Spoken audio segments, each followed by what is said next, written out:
हम्म।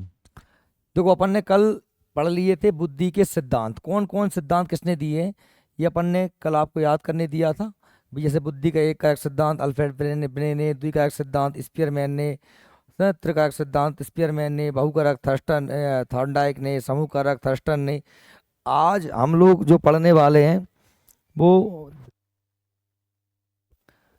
हम आज जो अपन पढ़ने वाले हैं वो बुद्धि के ये सिद्धांत जो हैं इनमें है क्या। जैसे मैंने कहा कि हमने पढ़ लिया कि एक कारक सिद्धांत है बुद्धि का, लेकिन ये दिया किसने, हमने कहा साहब किसने दिया है, अल्फ्रेड बिने ने दिया। पर इसने क्या कहा है, इसने ये कहा है कि बुद्धि एक एक ही तत्व है। मतलब जो आदमी होशियार है, जिसमें बुद्धि है, वो हर काम में अच्छो हो सकता है। पढ़बे में, नचबे में, खाबे में, लड़बे में, समझ रहे हो। तो बुद्धि एक ही कारक है, एक ही चीज से मिलके बनी हुई है। इसलिए इस सिद्धांत को वो निरंकुशवादी सिद्धांत के नाम से भी जानते हैं, क्योंकि ये किसी अन्य की बात नहीं करता। क्योंकि इस सिद्धांत की बाद में बहुत आलोचना भी हुई। आलोचना इसलिए हुई कि भैया जो है, अगर सिद्धांत ये सही है कि एक आदमी यदि एक काम में होशियार तो सब काम में होशियार होगा, तो हम जानते हैं कि वास्तव में ऐसा नहीं होता। कोई अच्छी पेंटिंग बना लेता है तो ये जरूरी नहीं कि वो अच्छा गीत भी गा सके। कोई गणित में अच्छा है तो जरूरी नहीं है कि वो संस्कृत में या विज्ञान में भी अच्छा हो। तो बात यही है, बुद्धि का एक कारक सिद्धांत जो है, आप देखेंगे इसके प्रतिपादक कौन है, अल्फ्रेड बिने, जो कहाँ के हैं, फ्रांस के हैं। अच्छे से इनको पढ़ना। एक कारक सिद्धांत को ही एक खंड या एक तत्व या एक घटक या एक इकाई सिद्धांत या निरंकुशवादी सिद्धांत के नाम से भी जानते हैं। इसी के नाम हो गए एक खंड, एक तत्व, एक घटक, एक इकाई या निरंकुशवादी। अब निरंकुश का मतलब क्या है, किसी और की नहीं बात करता, केवल एक की बात करता है। बुद्धि का एक कारक सिद्धांत बहुत ही प्राचीन सिद्धांत है, बहुत ही पुराना है। बिने ने बुद्धि की परिभाषा क्रियाओं के आधार पर दी थी। जॉनसन ने इस सिद्धांत को निरंकुशवादी सिद्धांत माना है। किसने माना है, जॉनसन ने। तो ये प्रश्न बन जाएगा, बताइए एक कारक सिद्धांत को निरंकुशवादी सिद्धांत किसने कहा है, जॉनसन ने कहा। इस सिद्धांत के अनुसार बुद्धि एक अविभाज्य इकाई है, मतलब एक गोला है जिसके हम टुकड़े नहीं कर सकते, जिसके द्वारा मानसिक क्रियाएं कंट्रोल होती हैं, नियंत्रित होती हैं। जैसे चाहे सोचना, समझना, तर्क करना, संश्लेषण, विश्लेषण, याददाश्त, ये सब एक ही चीज से कंट्रोल होती है। अर्थात एक मानसिक शक्ति के द्वारा सभी कार्य किए जाते हैं, एक ही शक्ति से सारे काम होते हैं। इस सिद्धांत का प्रतिपादन बिने, टर्मन और स्टर्न ने किया था। ये अलग अलग विद्वान हैं। इस सिद्धांत के अनुसार किसी व्यक्ति की बुद्धि तीव्र हो, अगर वो आदमी होशियार है, तो वह सभी कार्य अच्छे से कर सकता है, ऐसा मानना था। पर हम समझ रहे हैं कि जरूरी नहीं है, इसलिए इस सिद्धांत को नकार दिया गया। इस सिद्धांत को दोषपूर्ण माना गया है कि जो व्यक्ति विज्ञान में निपुण है वह इतिहास में निपुण होगा, ऐसा आवश्यक नहीं है। इसलिए हम ये नहीं कह सकते कि जो व्यक्ति होशियार है वो सारे कामों में ही होशियार होगा, इसकी बुद्धि अच्छी है वो सारे कामों में अच्छा होगा, ऐसा जरूरी नहीं। ठीक है। नोट लिखा, जॉनसन का कहना है कि बुद्धि एक सर्वशक्तिशाली मानसिक प्रक्रिया है जो संपूर्ण मानव क्रियाओं पर शासन करती है। यह किसी के अधीन नहीं है, वरन अन्य सभी मानसिक क्रियाएं इसके अधीन है। इस प्रवृत्ति के कारण इसे निरंकुशवादी सिद्धांत भी कहा जाता है। ये कौन कह रहा है ऐसा, जॉनसन। कि बुद्धि एक सब शक्तिशाली क्रिया है, जो सब सारी मान बुद्धि एक सर्वशक्तिशाली क्रिया है जो सारी मानसिक क्रियाओं को, मानसिक क्रियाओं में सोचना, याद करना, चिंतन करना, संश्लेषण, विश्लेषण, तर्क करना, ये सब पर कंट्रोल करता है कौन, बुद्धि। ठीक है। इसलिए इसे क्या नाम दिया गया, निरंकुशवाद सिद्धांत। अब बुद्धि का द्विकारक या द्वितत्व सिद्धांत, ये किसने दिया है, तो याद रख लेना, द्विकारक या त्रिकारक दोनों ही किसने दिए हैं, स्पीयरमैन। पहले स्पीयरमैन ने कहा है कि साहब द्वितत्व सिद्धांत है या द्विकारक सिद्धांत। इसने कहा कि नहीं साहब, जैसे कि बिने वगैरह कह रहे थे कि एक ही कारक है, लेकिन ये स्पीयरमैन कह रहा है कि नहीं, एक नहीं साहब, दो कारक हैं। कितने कारक हैं, दो। अब दो कारक क्या है, दो कारक से मतलब ये है कि भाई जो बुद्धि है वो दो प्रकार के तत्वों से मिलकर बनी हुई है। अब दो तत्व कौन कौन से हैं, एक उसका तत्व है, मैंने कहा एस फैक्टर, और एक कौन सा है, जी फैक्टर। एस फैक्टर और जी फैक्टर, जनरल और स्पेसिफिक। जैसे जनरल योग्यताओं की बात करूं मैंने कहा कि हर व्यक्ति चल लेता है, हर व्यक्ति खाता है, हर व्यक्ति सो लेता है, हर व्यक्ति लिख लेता है, हर व्यक्ति पढ़ लेता है। ये सामान्य बुद्धियां हैं। क्या है? सामान्य बुद्धि। लेकिन मैंने कहा कि साहब कोई व्यक्ति गीत गाता है, अच्छा गाता है ना, गा लेना सामान्य, लेकिन स्पेशल कोई बहुत अच्छा गाने में अच्छा है, कोई व्यक्ति गणित में अच्छा है, तो कोई व्यक्ति बहुत अच्छा पेंटर है, कोई अच्छी मेहंदी लगा लेता है, कोई अच्छी मशीनों को ठीक कर लेता है। तो ये उसमें क्या हो गई? स्पेशल बुद्धि। कैसी हो गई? तो व्यक्ति में दो प्रकार की बुद्धि हो सकती है, एक सामान्य बुद्धि जो सब में होती है, और एक स्पेशल बुद्धि। ये दो तत्व की बात कौन कर रहा है? स्पीयर। बुद्धि G+S बुद्धि का द्विकारक सिद्धांत है। इसके प्रतिपादक कौन है? चार्ल्स स्पीयरमैन, जो कहाँ के हैं? ब्रिटेन के। अब आप देखें, इस सिद्धांत का प्रतिपादन अंग्रेजी मनोवैज्ञानिक चार्ल्स स्पीयरमैन ने 1904 में किया था। स्पीयरमैन ने बुद्धि का संबंध चिंतन से बताया। चिंतन मतलब क्या होता है? सोचना, विचार करना। इसे द्वितत्व सिद्धांत भी कहा जाता है। तो ये उनका मानना है कि प्रत्येक व्यक्ति में दो प्रकार की बुद्धि होती है, अर्थात बुद्धि दो कारक से मिलकर बनी होती है। जी राजा के समान और एस प्रजातंत्र के समान कार्य करती है, इसलिए इसे राजतंत्री सिद्धांत भी कहते हैं। सामान्य योग्यता जिसका कारक क्या है? जी कारक है। क्या है? जी कारक। सामान्य मतलब जनरल फैक्टर, जनरल कारक। और विशिष्ट योग्यता जैसे हम क्या कहते हैं? एस कारक। क्या कहते हैं? एस कारक। एस मतलब स्पेशल हो गया, स्पेसिफिक। ठीक है। जी कारक की विशेषता क्या है? ये सब में जन्मजात है कि पैदा हुआ है तो आदमी खड़ा भी होगा, रोटी भी खाना सीखेगा, है ना, चलना भी सीखेगा, काम काम करना भी सीखेगा।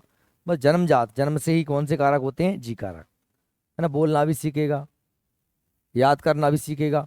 ये सब सामान्य कारक हैं जो व्यक्ति में जन्म से ही आ जाते हैं, जन्मजात कारक। व्यक्ति में की संख्या एक होती है। अधिगम एवं प्रशिक्षण के द्वारा, अधिगम का मतलब होता है सीखना, से मतलब है ट्रेनिंग के द्वारा इसको बदला नहीं सकता। जीवन में सफलता या असफलता के लिए जी कारक जिम्मेदार होता है। एस कारक की विशेषता क्या है? यह अर्जित होती है। जैसे मान लीजिए अब मैंने पेट में से पैदा हुआ था तो पेंटिंग करते तो नहीं आया था, गणितज्ञ तो नहीं था। बात समझ में आ रहे हो? मैं अच्छा जो है कोई इंजीनियर भी नहीं था, या पेंटर, गायक, नर्तक, ये मैं जो कुछ भी बना, ये जो मैंने योग्यता प्राप्त की डांस करने की, तो डांस मैंने यहीं सीखा, गाना मैंने यहीं सीखा। तो इसलिए ये क्या है? कोई व्यक्ति में एस कारक हो सकते हैं, अर्जित होते हैं ये। अधिगम प्रशिक्षण के द्वारा इनको बदला, जितनी ज़्यादा प्रैक्टिस करोगे, जितनी ज़्यादा सीखोगे, उतना अच्छे से इसको कर पाओगे। एस कारक एक व्यक्ति में कई हो सकते हैं, एक, दो, तीन, चार, पाँच। जैसे आपने, मैंने बताया भी आपको। जी कारक कितना है? एक है। जी कारक केवल एक ही है, उससे बहुत सारे क्या जुड़े हैं? एस कारक। ठीक है। और ये एस कारक व्यक्ति में अलग अलग, जी कारक सब में एक जैसे होते हैं, लेकिन एस कारक व्यक्ति में अलग अलग हो सकते हैं। कोई अच्छा डांसर है तो कोई अच्छा नर्तक है, वो कोई गायक है तो कोई पेंटर है। ठीक है। इस तरीके से समझ में आई बात? तो ये हमारा कौन सिद्धांत था? ठीक है। अब उसका उदाहरण देखते हैं। किसी व्यक्ति में हिंदी भाषा की योग्यता में कुछ तो उसकी सामान्य बुद्धि होती है और कुछ भाषा संबंधी विशिष्ट योग्यता आती है। उदाहरण दो है कि कोई गणित में प्रवीण होता है, कोई कला में, आर्ट में, तो कोई संगीत में, तो कोई विज्ञान में। इस प्रकार विशेष कार्यों में प्रवीणता विशिष्ट बुद्धि कारण होती है। स्पेशल बुद्धि कारण आप अलग अलग क्षेत्र में एक्सपर्ट होते हैं। सामान्य कार्य करने में सामान्य बुद्धि तत्व सहायक होते हैं। ठीक है। अब आगे हम बात करते हैं कौन से? त्रिकारक। त्रिकारक सिद्धांत किसने दिया है? वो भी स्पीयरमैन ने दिया है। किसने दिया? स्पीयरमैन। स्पीयरमैन कह रहा है कि भाई, इसके प्रतिपादक कौन है? भाई स्पीयरमैन है, ब्रिटेन के ये। बुद्धि के त्रितत्व सिद्धांत के मुख्य प्रवर्तक स्पीयरमैन है। स्पीयरमैन ने सन 1911 में बुद्धि के एस और जी तत्वों के साथ साथ एक तत्व, अभी तक उसने एस और जी की तो बात पहले कर ली थी कि जी एक होता है, एस बहुत बार हो सकता है। जी माना जनरल बुद्धि, एस माना स्पेशल बुद्धि, लेकिन इसने एक और बुद्धि बताई, समूह तत्व। क्या कहा? जैसे मैंने कहा साहब, ये किसी व्यक्ति की जी बुद्धि है। कौन सी बुद्धि है? जी। और ये हमने कहा कि किसी व्यक्ति की एस बुद्धि है। कौन सी बुद्धि है? एस। इससे जुड़ रही है। ये बुद्धि कौन सी थी? हमने कहा साहब ये बुद्धि थी जी, और ये बुद्धि है कौन सी? एस। ये बुद्धि जो है हमने कहा साहब एस बुद्धि है। ठीक है। अब आप देख पा रहे हैं कि इसके बीच में भी जहाँ जी से एस मिल रहा है, ये जो हिस्सा है, ये जो हिस्सा है, ये देख रहे हैं आप, ये वाला हिस्सा, ये कॉमन है कि नहीं दोनों का? जहाँ ये तो, ये वाला पूरा जी का हो गया, ये वाला पूरा एस का हो। लेकिन ऐसा क्षेत्र जहाँ पर दोनों कॉमन है तो वो क्या कहलाएगी, सामूहिक। जीएस को जोड़कर या संशोधन करके इसका नाम क्या रख दिया, त्रितत्व। यानी एक तत्व, दो तत्व और ये कौन सा तत्व हो गया, तीसरा तत्व, त्रितत्व सिद्धांत हो गया। इस सिद्धांत को वर्तमान में भी विवादास्पद रहने के कारण सर्वमान्य नहीं बन सका। अभी ये भी इसमें भी क्या रखा है, बहुत से लोग इससे वैज्ञानिक सहमत नहीं है। अब बात आती है कौन की, बहुकारक सिद्धांत। अब बहुकारक सिद्धांत के अलग अलग नाम अपन जानते हैं। क्या क्या नाम है भैया, बहुकारक सिद्धांत या बहुखंड या बहुतत्व या मात्रा सिद्धांत। इसे बालू का सिद्धांत भी कहते हैं। ये सिद्धांत बड़ा सरल है। ये इतनी सी बात कहता है कि भाई हमारी जो बुद्धि है एक लड्डू के समान है। क्या है, लड्डू के समान।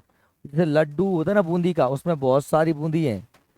क्या मिल के बना है, बहुत सारी बूंदी से, एक बूंदी दूसरी बूंदी, ऐसी कितनी सारी बूंदी है इसमें, सारी बहुत सारी बूंदी है कि नहीं है।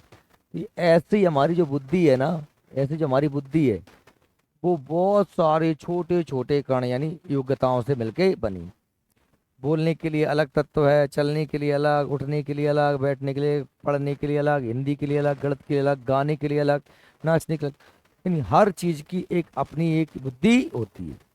इसलिए अब बहुत सारी बुद्धियों योग्यताओं से मिलकर हमारी बुद्धि बनी है। इसका नाम क्या है, बहुकारक सिद्धांत। अब चूंकि ये बालू के कण, बालू के कण, बालू समझे, बासुआ के कण के समान इसमें कण कण हो गए, इसलिए इसे बालू का सिद्धांत भी कहते हैं। किसने दिया है, थॉर्नडाइक। थॉर्नडाइक को आप जानते हो, पहले शिक्षा मनोवैज्ञानिक है। इस सिद्धांत का प्रतिपादन थॉर्नडाइक जो अमेरिका के थे, इस सिद्धांत का प्रतिपादन मनोवैज्ञानिक थॉर्नडाइक ने किया था। इसको अंडरलाइन कर लेना। इसके अनुसार बुद्धि का विकास 18 वर्ष की आयु तक ही होता है। ऐसा कौन मान रहा है, थॉर्नडाइक। थॉर्नडाइक ने 1926 में इस सिद्धांत को बताया कि बुद्धि की रचना दो तत्वों से नहीं अपितु अनेक तत्वों से होती है। कैसे होती है, अनेक तत्वों से। इसका नाम क्या है, बहुकारक। इस सिद्धांत के अनुसार बुद्धि असंख्य स्वतंत्र कारकों से मिलकर बनी है। अर्थात व्यक्ति जितनी भी सामान्य मानसिक क्रियाएं करता है, तत्व उतने तत्व बुद्धि के अंतर्गत पाए जाते हैं। जो जो कुछ भी कर रहा है वो हर काम के लिए एक अलग ही बुद्धि में तत्व, अलग ही बुद्धि काम करती है। हम हजारों प्रकार के काम करते हैं तो हमें हजारों प्रकार की बुद्धियां हैं। ठीक है, ये इस प्रकार से बालू का क्या है, ढेर है। बुद्धि बहुकारक सिद्धांत। थॉर्नडाइक का यह सिद्धांत वास्तव में बुद्धि का आणविक सिद्धांत है। एक को नाम मिल गया, आणविक मतलब क्या है, छोटे छोटे अणु। आणविक मतलब क्या, अणु प्रतीत होता है। इन्होंने इस सिद्धांत की तुलना बालू के ढेर से, कैसे की, बालू के ढेर से करते हुए ऊंचाई, चौड़ाई, क्षेत्रफल व गति की चर्चा की। इसी आधार पर सिद्धांत को बालू का सिद्धांत या परमाणु सिद्धांत, परमाणुवादी सिद्धांत के नाम से भी जानते हैं। ठीक है, थॉर्नडाइक सिद्धांत वास्तव में बुद्धि का आणविक सिद्धांत प्रतीत होता है। उन्होंने इस सिद्धांत की तुलना बालू के ढेर से करते ऊंचाई, चौड़ाई, पढ़ लिया अपन ने। इस सिद्धांत के अनुसार बुद्धि कई तत्वों का समूह है। क्या है, कई तत्वों, जो हर चीज के लिए एक अलग बुद्धि। प्रत्येक तत्व में कोई सूक्ष्म योग्यता निहित होती है। गॉर्डन मर्फी ने कहा है कि एक क्षेत्र की प्रतिभा का दूसरे क्षेत्र की प्रतिभा के साथ एक निश्चित सकारात्मक संबंध होता है। यानी कोई व्यक्ति यदि अच्छा लिखने में है तो अच्छा पढ़ भी सकता है। मतलब पढ़ने की योग्यता का सकारात्मक प्रभाव क्या पड़ेगा, लिखने पे पड़ेगा। ठीक है, थॉर्नडाइक का मानना है कठिनाई का स्तर बढ़ाने के साथ बुद्धि का स्तर भी बढ़ता है। जैसे अपन लेवल बढ़ाते हैं ना गेम में, लेवल बढ़ती जाती हैं, एक स्टेज, दो स्टेज, तीन स्टेज लेवल बढ़ती हैं। ऐसे व्यक्ति के कठिनाई के स्तर बढ़ेंगे जीवन में तो उसके बुद्धि के स्तर भी क्या होते हैं, बढ़ते जाते हैं। और कठिनाई का स्तर कम करने पर बुद्धि का स्तर भी कम हो जाता है। जैसे हमारे पूर्व राष्ट्रपति डॉक्टर एपीजे अब्दुल कलाम साहब का कठिनाई का स्तर उच्च था, वह अधिक मेहनत के साथ कार्य करते थे तो उनकी बुद्धि का स्तर भी बहुत ऊंचा था। और अगर कोई अन्य व्यक्ति अपनी कठिनाई का स्तर निम्न रखे और मेहनत कम करे तो उसकी बुद्धि का स्तर भी कैसा होगा, कम होगा। आई बात सही। अब देखिए अगला हमारा कौन सा है, समूह कारक या संघ सत्तात्मक या समूह तत्व का सिद्धांत। ठीक है,